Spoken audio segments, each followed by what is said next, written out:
క్రీస్తునాథుని యందు ప్రియా సహోదరి సహోదరులారా, పాస్కా 4వ ఆదివార ధ్యానాంశానికి మీకు స్వాగతం. ప్రతి సంవత్సరము పాస్కా 4వ ఆదివారాన్ని మంచి కాపరి ఆదివారం అని పిలవడం జరుగుతుంది. అదేవిధంగా ఈ ఆదివారాన్ని దైవ పిలుపుల ఆదివారం అని కూడా పిలుస్తూ దైవ పిలుపుల కొరకు ప్రత్యేకంగా మనము ప్రార్థన చేయాలి అని మన శ్రీసభ మనలను కోరుతూ ఉంది. ఈరోజు మనము యేసు ప్రభు మంచి కాపరి అనే విషయాన్ని మరొక పర్యాయము మనము ధ్యానిస్తూ ఆ ప్రభు మనకు తెలియజేసేటువంటి విషయాలను నేర్చుకోవడానికి ప్రయత్నం చేద్దాం. ముందుగా ఒక చిన్న కథను తెలుసుకుందాం. ఒకసారి ఒక వ్యక్తి తన గ్రామానికి దూరంగా ఉండేటువంటి ఇంకో గ్రామంలో జరుగుతున్నటువంటి సంతకు వెళ్తాడు. మరి ఆ ఊరికి వెళ్ళాలి అంటే అడవిలో నుంచి ప్రయాణం చేసి వెళ్ళాలి. అతడు సంతకు వెళ్ళి తనకు కావలసినటువంటి సరుకులన్నీ కొనుక్కొని తిరిగి ఇంటికి బయలుదేరి వస్తూ ఉంటాడు. అతడు వచ్చే సమయానికి బాగా చీకటి పడిపోతుంది. ఇక వాతావరణంలో కూడా మార్పులు చోటు చేసుకుంటాయి. పెద్ద వర్షం కూడా ప్రారంభమవుతుంది. ఎలాగైనా సరే ఇంటికి తొందరగా చేరుకోవాలి అనే ఉద్దేశంతో అతడు వడివడిగా అడుగులు వేస్తూ ఉంటాడు. అయితే దురదృష్టవశాత్తు వర్షపు నీరు ఎక్కువ అవడం వలన అతడు ఒక గోతిలో పడిపోతాడు. ఆ గోతిలో నీరు చాలా ఎక్కువగా ఉంటుంది. అతడు ఆ గోతిలో నుంచి బయటపడలేకపోతాడు. ఎవరైనా తన్ను కాపాడుతారా అని అతడు గట్టిగా అరుస్తాడు.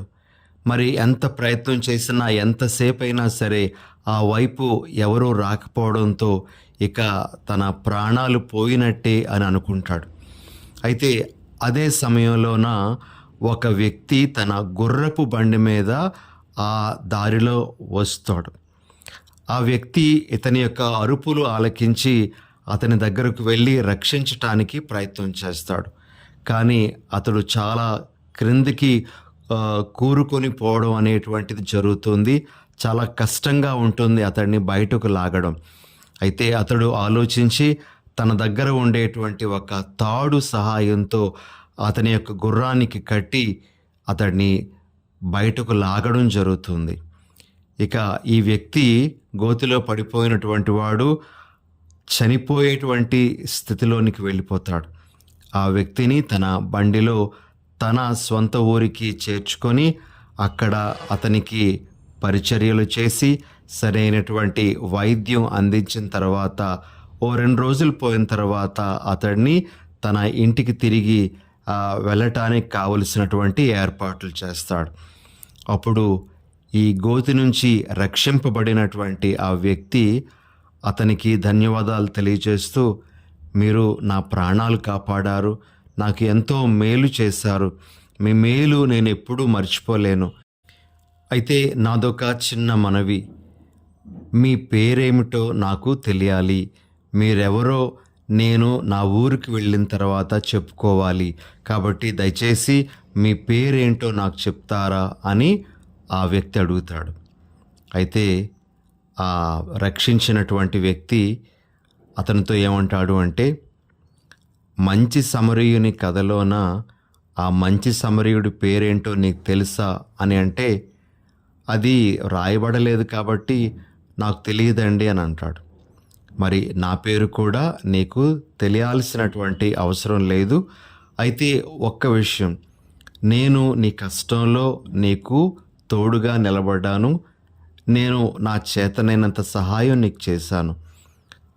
నువ్వు కూడా నీ ఇంటికి వెళ్ళిన తర్వాత ఎవరైనా కష్టంలో ఉంటే ఆ విధంగా సహాయపడు, నీ చేతనైనంత సహాయం నువ్వు చేయు, అది సరిపోతుంది, నా పేరుతో నీకు పని లేదు అని చెప్పి అతడిని తన సొంత ఊరికి పంపించడం జరుగుతుంది. ప్రియమైన సహోదరి సహోదరులారా, ఈరోజు ఈ కథను మనము ఆలకిస్తూ ఉండగా మనము అనేకమైనటువంటి విషయాలు నేర్చుకోవచ్చు. అయితే ఆ వ్యక్తి, రక్షించినటువంటి వ్యక్తి ఒక మంచి సందేశాన్ని అతడికి ఇస్తూ ఉన్నాడు. అదేమిటి అంటే, మనము ఏదైనా సహాయాన్ని పొందినప్పుడు ఆ సహాయం ఇచ్చినటువంటి వ్యక్తి నుండి ప్రేరణ పొంది మనం కూడా ఆ వ్యక్తిలాగానే ఇతరులకు సహాయపడడానికి సిద్ధంగా ఉండాలి, ముందుకు రావాలి అనేటువంటి ఒక విషయం ప్రభు మనకు నేర్పిస్తూ ఉన్నారు. ప్రియమైన సహోదరి సహోదరులారా, యేసు ప్రభు నేను మంచి కాపరిని అని చెప్పేటప్పుడు ఇక్కడ మనకి ప్రభు నేర్పిస్తున్నటువంటి విషయం ఏమిటి అంటే, మీరు కూడా మంచి కాపరులుగా ఉండండి, మీరు కూడా నా వలె మంచి కాపరులుగా ఉండండి, నా ఆదర్శంలో మీరు ఉండండి అని ప్రభు మనకు తెలియజేస్తూ ఉన్నారు. ప్రియమైన సహోదరి సహోదరులారా, ఈరోజు యేసు ప్రభు మంచి కాపరి అనే విషయాన్ని మనము ధ్యానిస్తూ ఉండగా, మొదటిగా మంచి కాపరికి జీతగానికి మధ్య ఉండేటువంటి కొన్ని వ్యత్యాసాలను మనము గమనించటానికి ప్రయత్నం చేద్దాం. ఒక 4 వ్యత్యాసాలు మనము ఇక్కడ గమనించవచ్చు. మొదటి వ్యత్యాసం ఏమిటి అంటే, మంచి కాపరి తన గొర్రెల కొరకు తన ప్రాణాన్ని ధారపోయటానికి సిద్ధంగా ఉంటాడు. జీతగాడు తన ప్రాణాన్ని కాపాడుకోవడానికి ప్రయత్నం చేస్తాడు. రెండవ వ్యత్యాసం ఏమిటి అంటే, మంచి కాపరి ఏదైనా క్రూర మృగము, తోడేలు లాంటి క్రూర మృగము తన గొర్రెల మీద దాడి చేయడానికి ప్రయత్నం చేస్తున్నప్పుడు ఆ మృగాన్ని ఎదిరించడానికి, దానిని అక్కడ నుండి పారద్రోలడానికి, తన గొర్రెలన్నింటినీ కాపాడుకోవడానికి ప్రయత్నం చేస్తాడు. అయితే జీతగాడు ఏదైనా క్రూర మృగము తన గొర్రెల మీద పడబోతుంది అని తెలిసినప్పుడు ఆ గొర్రెలను అక్కడే విడిచి పారిపోతాడు. ఆ మృగాన్ని ఎదిరించటానికి ఏమాత్రము కూడా సిద్ధముగా ఉండడు. ఇది రెండవ వ్యత్యాసంగా మనం చూడొచ్చు. ఇక మూడవ వ్యత్యాసం ఏమిటి అంటే, మంచి కాపరి తన గొర్రెలన్నింటినీ పేరు పేరున తెలుసుకొని ఉంటాడు. ఒకవేళ తన గొర్రెలలో ఏదైనా జబ్బు పడి ఉన్నా, గాయపడి ఉన్నా ఆ గొర్రెల గురించి ప్రత్యేక శ్రద్ధను వహిస్తాడు. జీతగాడైతే ఏ గొర్రెల గురించి కూడా ఎటువంటి చింత లేకుండా తన యొక్క జీతము గురించి మాత్రమే అతడు ఆలోచిస్తాడు. ఏ గొర్రెకు బాగులేకపోయినా, ఏ గొర్రె గాయపడినా వాటి గురించి పెద్ద బాధ అతనికి ఉండదు. ఇది ఒక వ్యత్యాసంగా మనము గమనించగలం. ఇక ఆఖరి వ్యత్యాసం ఏమిటి అంటే, మంచి కాపరి అంకిత భావంతో పనిచేస్తాడు. ఇవన్నీ నా గొర్రెలు, నా స్వంతం అనేటువంటి అంకిత భావం అతనికి ఉంటుంది. సెన్స్ ఆఫ్ బిలాంగింగ్ అని మనం చెప్పచ్చు. అయితే జీతగాడైతే జీతం కొరకు మాత్రమే పనిచేస్తాడు కాబట్టి అతనిలో ఏమాత్రము అంకిత భావం అనేటువంటిది ఉండదు. ఇవి నాకు సంబంధం లేనటువంటివి, ఇవి నావి కావు అని తన గొర్రెల ఎడల అభిప్రాయాన్ని కలిగి ఉంటాడు. కాబట్టి ప్రియ సహోదరి సహోదరులారా, మంచి కాపరికి జీతగానికి మధ్య ఇలాంటి వ్యత్యాసాలు ఉంటాయి అని మనము ఈనాటి సువార్త నుండి గ్రహించవచ్చు.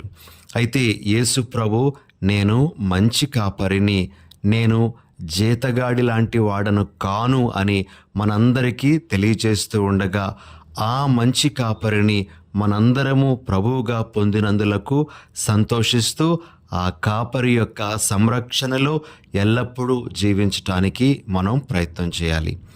అయితే ఈరోజు మంచి కాపరి నుండి మనం నేర్చుకోవలసినటువంటి అనేకమైన విషయాలలో ఒక విషయం మీద మన దృష్టిని పెడదాం. ప్రియమైన సహోదరి సహోదరులారా, ఇందాకలా మనం కథలో చూసాము, రక్షించినటువంటి ఆ వ్యక్తి తన యొక్క ఆదర్శంలో ఇతరులకు సహాయపడమని అతనికి చెప్తూ ఉన్నాడు.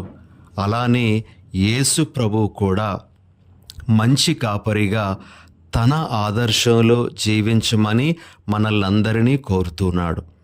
ప్రియ సహోదరి సహోదరులారా, మనం కూడా మన పరిధిలో మంచి కాపరులుగా ఉండడానికి పిలువబడ్డాం. ఇలా పిలువబడినటువంటి మనము యేసు ప్రభు యొక్క ఆదర్శంలో, ఆ మంచి కాపరి ఆదర్శంలో మనము జీవించటానికి ప్రయత్నం చేయాలి. మనము యోహాను సువార్త 10వ అధ్యాయంలో ఈ విధంగా చదువుతాం.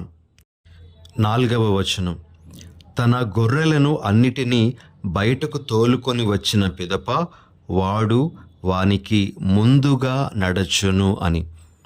యేసు ప్రభు మంచి కాపరిగా మన ముందు నడుస్తూ ఉన్నారు. అనగా ఆయన మనకు ఒక చక్కటి ఆదర్శాన్ని ఇస్తూ ఉన్నారు. ప్రియులకు సహోదరి సహోదరులారా, యేసు ప్రభు మనకు ఏ విషయాలలో ఆదర్శాన్ని ఇస్తూ ఉన్నారో, ఏ విషయాలలో మనము ఆయనను అనుకరించాలి అని కోరుతూ ఉన్నారో ఈరోజు కొద్దిగా మనము తెలుసుకోవడానికి ప్రయత్నం చేద్దాం. చాలా విషయాలలో మనము ప్రభువుని అనుకరించాల్సినటువంటి అవసరం ఉంది. అయితే మనము ధ్యానించడానికి ఒక 5 విషయాలను మన ముందు ఉంచుకోవడానికి ప్రయత్నం చేద్దాం. యేసు ప్రభు మనకు ఏ విధంగా ఆదర్శంగా ఉన్నారు అంటే, మొదటిగా ప్రార్థన చేయడంలో ఆయన మనకు ఆదర్శంగా ఉన్నారు. రెండవదిగా విధేయత చూపించటంలో ఆయన మనకు ఆదర్శంగా ఉన్నారు. మూడవది శోధనలు జయించడంలో ఆయన మనకు ఆదర్శంగా ఉన్నారు. నాలుగవది క్షమించడంలో ఆయన మనకు ఆదర్శంగా నిలబడుతూ ఉన్నారు. ఆఖరుగా తన ప్రజల కొరకు తన ప్రాణాలను అర్పించడంలో, గొప్పదైనటువంటి త్యాగం చేయడంలో ఆయన ఆదర్శంగా మన ముందు ఉన్నారు. ఈ 5 విషయాలలో ఆ ప్రభు మనకు ఆదర్శంగా ఉన్నారు అని ఈరోజు మనం గ్రహిస్తూ, ఈ 5 గురించి బైబిల్లో ఉండేటువంటి వాక్యాలను కనీసం ఒక్కొక్క వాక్యాన్నైనా సరే మనము చూడడానికి ప్రయత్నం చేద్దాం.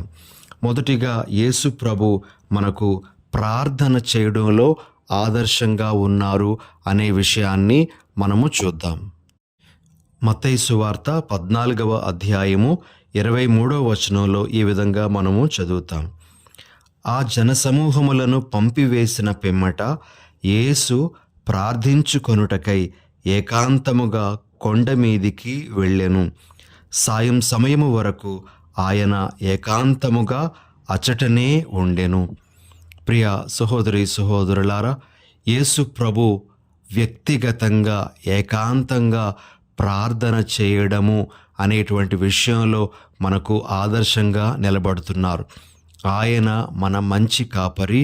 ఆయన ప్రార్థనకు ఎంత గొప్పదైనటువంటి స్థానాన్ని తన జీవితంలో ఇచ్చారో ఇలాంటి వాక్యాల ద్వారా మనకు అర్థం అవుతుంది. మనము ప్రభు యొక్క ఆదర్శంలో ప్రార్థన చేయడానికి, ఏకాంతంగా దేవునితో సమయం గడపటానికి ఎప్పుడు సిద్ధంగా ఉండాలి అనేటువంటిది ఈరోజు ప్రభు మనకు నేర్పిస్తున్నటువంటి ఒక విషయం.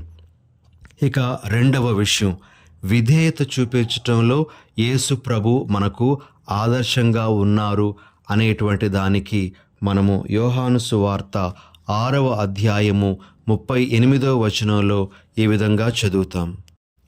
ఏలయనా నేను పరలోకము నుండి దిగివచ్చినది నన్ను పంపిన వాని చిత్తమును నెరవేర్చుటకే కాని నా ఇష్టానుసారము చేయుటకు కాదు.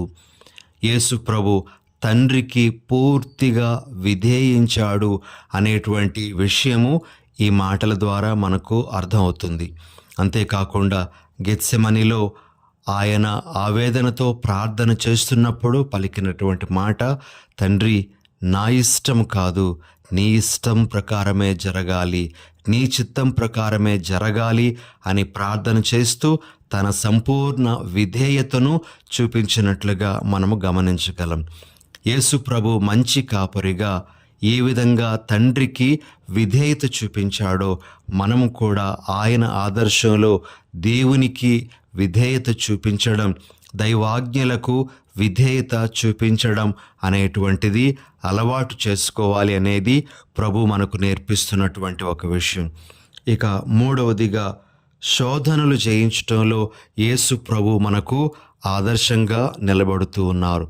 మనందరికీ తెలుసు, యేసు ప్రభు తన బహిరంగ జీవిత ప్రారంభంలో 40 దినాల పాటు ఉపవాస దీక్షలో ఆయన గడిపినప్పుడు ఆయన ఎదుర్కొన్నటువంటి శోధనల గురించి, ఆయన ఎంత సమర్థవంతంగా తనకు వచ్చినటువంటి శోధనలను ఎదుర్కొన్నారో మనందరికీ తెలిసినటువంటి విషయమే. ఆయన ఆదర్శంలో మనలను పాపానికి ఈడ్చడానికి ప్రయత్నం చేస్తున్నటువంటి సైతాను కుతంత్రాలను మనం కూడా సమర్థవంతంగా ఎదుర్కోవాలి. దేవుని యొక్క వాక్య సహాయంతో మనము ఆ శోధనలను జయించాలి అనే విషయం ప్రభువు నుండి మనము నేర్చుకోవాలి. శోధనలు జయించడంలో ప్రభువు మనకు ఆదర్శంగా నిలబడుతూ ఉన్నారు. అంతేకాకుండా ప్రభు ఈ విధంగా లూకాసు వార్త 22వ అధ్యాయము 46వ వచనంలో తెలియజేస్తారు. యేసు వారితో, మీరు ఏల నిద్రించుచున్నారు, లెండు, శోధనకు గురి కాకుండుటకై ప్రార్థన చేయుడు అని చెప్పాను. ప్రార్థన ద్వారా శోధనలను జయించగలము అనేటువంటి ఇంకొక విషయాన్ని కూడా ప్రభువు తన మాటల ద్వారా మనకు వ్యక్తం చేస్తూ, మరి మనము కూడా శోధనలను జయించేటువంటి వ్యక్తులుగా మారాలి అని ప్రభు మనకు తన ఆదర్శాన్ని ఇస్తూ ఉన్నారు. ఇక 4వది, ప్రియ సహోదరి సహోదరులారా, క్షమించుటలో ప్రభు మనకు ఆదర్శాన్ని ఇస్తూ ఉన్నారు. క్షమించుట అని చెప్పినప్పుడు ఇతరుల యొక్క తప్పిదాలను క్షమించటంలోనూ, అదేవిధంగా తనకు ఏదైనా కీడు నష్టము కలిగినప్పుడు ఇతరులను క్షమించటంలో ఆయన మంచి ఆదర్శాన్ని ఇస్తూ ఉన్నారు. మనము యోహాను సువార్త 8వ అధ్యాయంలో వ్యభిచారంలో పట్టుబడినటువంటి స్త్రీ గురించి ఆలకిస్తాం ప్రియమైన సహోదరి సహోదరులారా. మరి ఆ సందర్భంలో ప్రభువు ఆ స్త్రీని క్షమించి విడిచిపెట్టడం అనేటువంటిది మనం చూస్తాం. ప్రభు ఆమెతో అంటారు, యోహాను సువార్త 8వ అధ్యాయము 11వ వచనములో, నేనును నీకు శిక్ష విధింపను, వెళ్ళుము, ఇక పాపము చేయకుము. మరి ఆమెను ఆ ప్రభు క్షమిస్తాడు. ఆమె యొక్క బలహీనతను అర్థం చేసుకొని మరి ఆమెను క్షమించి, ఇక మీదట ఇలా పాపములో పడకుండా ఉండడానికి నువ్వు గట్టిగా ప్రయత్నం చేయు అని చెప్పి పంపించడం జరిగింది. ఆ విధంగా ఇతరుల యొక్క లోపాలను, ఇతరుల యొక్క దోషాలను క్షమించినటువంటి వ్యక్తిగా ప్రభు మన ముందు తన ఆదర్శాన్ని ఇస్తూ ఉన్నారు. ఇతరుల యొక్క లోటుపాట్లు ఉన్నప్పుడు వాటి గురించి మనము మాట్లాడుకోవడం, అవహేళనగా వారి మీద మనము నిందలు వేయడం అనేటువంటిది చేస్తూ ఉంటాం. అయితే ప్రభు ఆదర్శంలో ఇతరుల యొక్క బలహీనతలు, లోటుపాట్లు, వీటిని మనము మన్నించగలిగేటువంటి వ్యక్తులంగా కూడా ఉండాలి అని ప్రభు మనకు నేర్పిస్తున్నారు. అదేవిధంగా తనకు కీడు తలపెట్టినటువంటి వారిని సహితము ప్రభు క్షమించినట్లుగా మనకు కూడా ఎవరి వలనైనా సరే కీడు, నష్టము, ఆపద సంభవించినప్పుడు వారిని సహృదయంతో క్షమించేటువంటి మనస్సు మనకు ఉండాలి అని తన జీవిత ఆదర్శం ద్వారా మనకు నేర్పిస్తూ ఉన్నారు. కాబట్టి ప్రభువు క్షమించటంలో మనకు ఆదర్శంగా ఉన్నారు అని మనము ఈరోజు గ్రహించాలి. ఇక ఆఖరుగా ప్రియ సహోదరి సహోదరులారా, యేసు ప్రభు మనందరి కోసం తన యొక్క ప్రాణాలను అర్పించటంలో ఆదర్శంగా ఉన్నారు. మనము ఈరోజు సువార్తలో ఆలకించి ఉన్నాము. మంచి కాపరి ఏ విధంగా తన గొర్రెల కొరకు తన ప్రాణములు ధారపోస్తాడో ప్రభు చెప్తూ ఈ విధంగా అంటారు. యోహాను 10:11లో, నేను మంచి కాపరిని, మంచి కాపరి గొర్రెల కొరకు తన ప్రాణమును ధారపోయును. అదేవిధంగా 14-15 వాక్యాలు మనం చూసినట్లయితే అక్కడ ఈ విధంగా వ్రాయబడి ఉంటుంది. అట్లే నేను నన్ను నా గొర్రెలను ఎరుగును, నేను గొర్రెల కొరకు నా ప్రాణమును ఇచ్చేదను. యేసు ప్రభు మాట్లాడినట్లుగా, చెప్పినట్లుగానే తన యొక్క ప్రాణాలను, తన యొక్క జీవితాన్ని పూర్తిగా తన ప్రజల కోసం ఇవ్వడం జరిగింది. తన యొక్క ప్రాణాలను ధారపోయడం అనేటువంటిది ప్రభు చేశారు.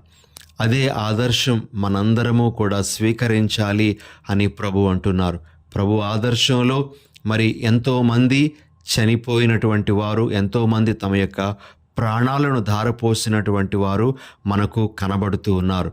బైబిల్ గ్రంథంలోను మరి చరిత్రలోను మనకు ఎంతోమంది ప్రభు కోసం తమ యొక్క ప్రాణాలను ధారపోసిన వారు కనబడతారు. ప్రియ సహోదరి సహోదరులారా, మరి యేసు ప్రభు ఈ విధంగా గొప్పదైనటువంటి త్యాగం చేయడంలో మనకు ఆదర్శంగా నిలబడుతూ ఉన్నారు. యేసు ప్రభువుని మంచి కాపరిగా మనం స్వీకరిస్తే మరి అతని యొక్క ఆదర్శంలో కూడా మనము ఉండడానికి ప్రయత్నం చేయాలి. ఈరోజు ప్రభు మన ఒక్కొక్కరిని కూడా ఒక మంచి కాపరిగా మన పరిధిలో ఉండమని మనకు ఆహ్వానం పలుకుతూ ఉన్నారు. గురువులం కావచ్చు, మఠకన్యలము కావచ్చు, తల్లిదండ్రులము కావచ్చు, ఉపాధ్యాయులం కావచ్చు, లేదా ఎవరైనా కంపెనీలో పనిచేస్తూ అక్కడ ఒక ఉద్యోగిగా ఉండవచ్చు. ఇలా రకరకాలైనటువంటి బాధ్యతలలో మనం ఉండవచ్చు. మనం ఎక్కడ ఉన్నప్పటికీ మంచి కాపరులుగా మనం ఉండాలి అనే విషయాన్ని ప్రభు మనకు ఈరోజు నేర్పిస్తూ ఉన్నారు. మంచి కాపరిగా మనము మంచి ఆదర్శాన్ని ఇవ్వడానికి ప్రయత్నం చేయాలి. మన ఆదర్శంలో అందరూ మంచిగా నడుచుకునేటువంటి విధంగా మనము ఉండాలి అనేది ప్రభు ఈరోజు మనందరికీ నేర్పిస్తున్నటువంటి విషయం. ఇవన్నీ ఈనాడు మనము మన మనసులో పెట్టుకొని ప్రభు మనలను కోరుతున్న విధంగా జీవించడానికి ప్రయత్నం చేద్దాం. అదేవిధంగా దైవ పిలుపుల కొరకు కూడా ఈనాటి దివ్య పూజలో మనము ప్రభువుని వేడుకుందాం. చిన్న ప్రార్థన చేసుకుందాం.